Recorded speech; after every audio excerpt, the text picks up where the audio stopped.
Hello everyone, welcome back to my channel Ena vlogs. कैसे हैं आप सब? उम्मीद करती हूँ आप सब बहुत ही अच्छे होंगे। जय माता दी, हर हर महादेव, जय श्री राम। सो गाइज़, ये वाला व्लॉग है नवमी और अष्टमी जब थी उस दिन का। और जैसे कि आप लोगों को पता है कि मैंने जो नहीं बीजे थे, तो मैंने कन्या पूजन नहीं करना था। मैं सिर्फ़ अपना माता रानी को भोग लगाऊंगी और अपनी मतलब बच्चों के लिए भोग प्रसाद बना दूंगी।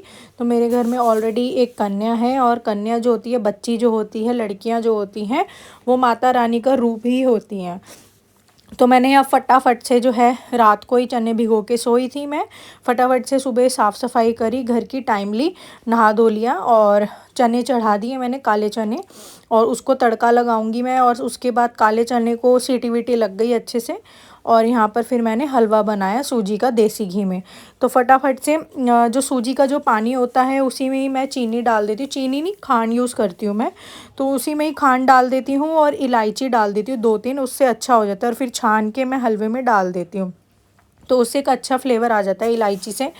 और पानी डालने के बाद मैंने यहाँ डाल दिए नारियल का जो बूरा आता है, ठीक है। जैसे जो सूखा नारियल होता है उसको अगर हम कद्दूकस कर लें तो वो बन जाता है ना बूरा सा।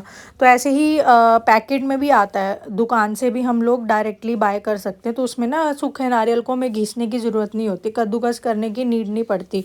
तो वो नारियल का बूरा मैंने मंगवा लिया था, तो वो हलवे में डाला। उससे तो और ज़्यादा टेस्टी हलवा बना, बहुत ही अच्छा लगा, बहुत टेस्टी। और यहाँ पर हलवा भी बन के रेडी हो गया है।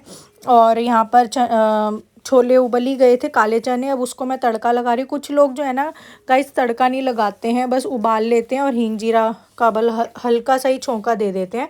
बट मैं पता है क्या कर रही हूँ, जैसे छोले मेरे चने उबल गए हैं, तो मैं इसमें गरम तेल में हींग और जीरा और टोमेटो प्यूरी, टमाटर को अच्छे से पीस लेती हूँ मिक्सी में, और अदरक डाल के, हरी मिर्ची डाल के उसका पेस्ट मैं अच्छे से भून लेती हूँ गरम तेल में। तो फिर उसका तड़का लगाती हूँ, तो उससे बहुत चटपटे से छोले बन के रेडी होते हैं। सॉरी गाइस, पता नहीं गले में बीच बीच में क्या हो जाता है। तो बहुत ही ना यमी यमी चटपटे से छोले बन के रेडी हो जाते हैं। उसके बाद मैं यहाँ पर बना रही हूँ फटाफट से पूड़ियाँ तल रही हूँ। तो सबसे पहले जो पूड़ियाँ उतरी हैं गैस से हमारे गरम खोलते हुए तेल से, जो सबसे पहली वाली जो पूड़ियाँ उतरी हैं वो जाएंगी माता रानी के भोग के लिए। उसके बाद मैं बच्चों के लिए और अपने लिए बनाऊंगी। अब हस्बैंड जो हैं वो खाते नहीं हैं पूड़ी, उनको तला हुआ बिल्कुल भी पसंद नहीं है, तो उनके लिए तो मैं रोटियां बना के रखूँगी। तो ये माता रानी को मैं फटाफट से यहाँ भोग लगा रही हूँ। जो सबसे पहले पूड़ियाँ उतरी है वो भोग में गई, और यहाँ पर माता रानी को, मेरी मैया रानी को भोग लग गया। और यहाँ पर उसके बाद मैं बच्चों के लिए, अपने लिए थोड़ी बहुत पूड़ियाँ उतार के रख रही हूँ, और फिर हस्बैंड के लिए मैं वो रोटी बनाऊँगी गर्मा गर्म। तो ये बहुत ही ना पवित्र दिन होते हैं, बहुत अच्छे दिन होते हैं। नवरात्रों में इतनी पॉजिटिविटी रहती है, बहुत अच्छा लगता है नवरात्रों में। बट वही है, मैंने कन्या पूजन नहीं करा। एक तो बच्चियां जो हैं वो ऑलरेडी सब घरों में जा जा के ना वो प्रसाद बहुत ज़्यादा वेस्ट करती हैं, और वो मुझे बिल्कुल भी अच्छा नहीं लगता गाइस, बिल्कुल भी। क्योंकि अन्न का अपमान करना बिल्कुल भी वो नहीं है। और यहाँ पर मेरे घर में कन्या है ही है, मेरी बेटी। तो मैं उसको सबसे पहले, वो माता रानी का ही रूप होती हैं कन्या जो होती हैं, बेटी जो होती हैं। और तो सबसे पहले मैं यहाँ पर अपने दोनों ही बच्चों को वो कर रही हूँ। जैसे जो कन्या पूजन होता है मैं अपनी बेटी का ही कर रही हूँ।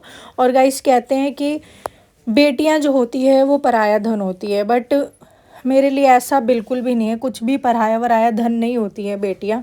एक कहावत बनी हुई है कि बेटियाँ पराया धन होती है, बट मैं इस सोच को वो करती हूँ, मतलब मैं इस सोच को नहीं मानती। बेटियाँ कोई पराया धन नहीं होती। हाँ, ये बात अलग है कि बड़ी होके शादी होती है तो दूसरे घर चली जाती है, बट ये पराया धन नहीं होती। क्योंकि बेटियाँ जो एक ऐसी वो होती हैं जो माँ और बाप के लिए कभी भी पराई नहीं हो सकती, कभी भी। बेटियाँ एक, मतलब मैं कैसे बताऊँ, शब्द जितने भी बच्चियों के लिए, बेटियों के लिए कहे जाए उतने कम है। क्योंकि मैं भी खुद एक बेटी रही हूँ, इस उम्र से मैं भी गुजरी हूँ। अब तो मैं बच्चों की माँ हूँ, तो मैं भी बेटी हूँ अभी भी। तो जितनी केयर माँ बाप की बेटियाँ करती हैं, उतना शायद ही मतलब लड़के करते होंगे। ऐसा नहीं है कि सब लड़कों को मैं ऐसे बोल रही हूँ। मतलब बेटियाँ बहुत ही ज़्यादा केयरिंग होती है अपने पेरेंट्स को लेके। तो बेटियाँ कैसे पराया धन हो सकती हैं? मैं तो बिल्कुल इस सोच को वो करती हूँ, खंडित करती हूँ कि मैं ऐसा नहीं मानती बेटियाँ पराया धन होती हैं, बिल्कुल भी। और सबसे बड़ी बात, मैं आप लोगों के साथ एक बहुत ही इम्पोर्टेंट उस पे बात कर ही लेती हूँ इसी के बहाने, कि जैसे यार बहुएँ जो होती हैं वो भी तो किसी की बेटी ही होती है, और मतलब कन्या के उसमें ही वो उम्र से गुजरी हुई होती हैं, फिर शादी होके ससुराल में चली जाती हैं, तो वो भी तो किसी की बेटी ही होती हैं।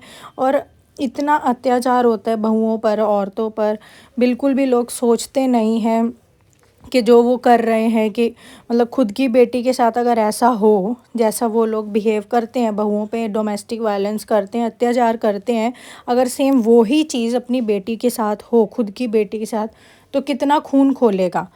बट कुछ लोग ऐसी चीज़ें करने से बाज नहीं आते, और ना मतलब सोचते नहीं है, वो बस इतना घमंड में चूर चूर होकर, या अहंकार में कह लो चूर चूर होकर, ये सब चीज़ें हरकतें करते चले जाते हैं कि उन्हें पता ही नहीं चलता है कि वो लोग कितना पाप के भागीदारी बन रहे हैं। और सच बताऊं मेरी प्यारी बहनों, मेरी यूट्यूब फैमिली, जो लोग ऐसे हरकतें लड़कियों के साथ, बहुओं के साथ करते हैं ना, औरतों के साथ करते हैं, उनके घर में ना सूद समेत ये चीज़ लौट कर वापस आती है।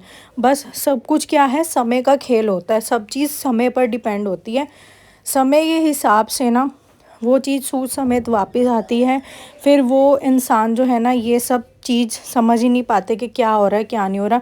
जब खुद की बेटियों पर ये मतलब चीज़ें होती है तो बहुत गुस्सा आता है, फिर खून खोलता है। बट वही है कि अहंकार में इतना डूब जाते हैं कि बहुओं पर, बच्चियों पर, बेटियों पर अत्याचार करने लग जाते हैं।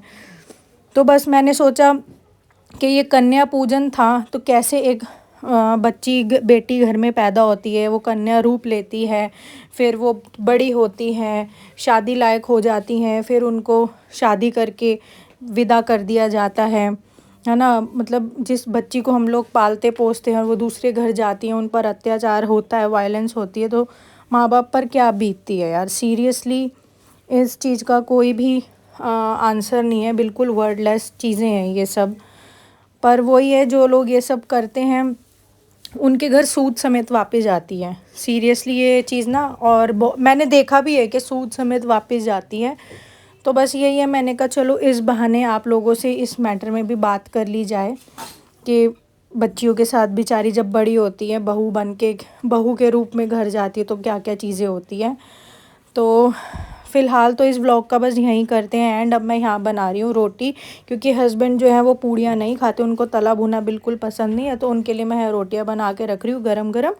तो फ़िलहाल गाइज इस व्लॉग का करते हैं यहीं पर एंड, और मिलते हैं नेक्स्ट वीडियो में, नेक्स्ट व्लॉग में। तब तक के लिए बाय बाय, टेक केयर।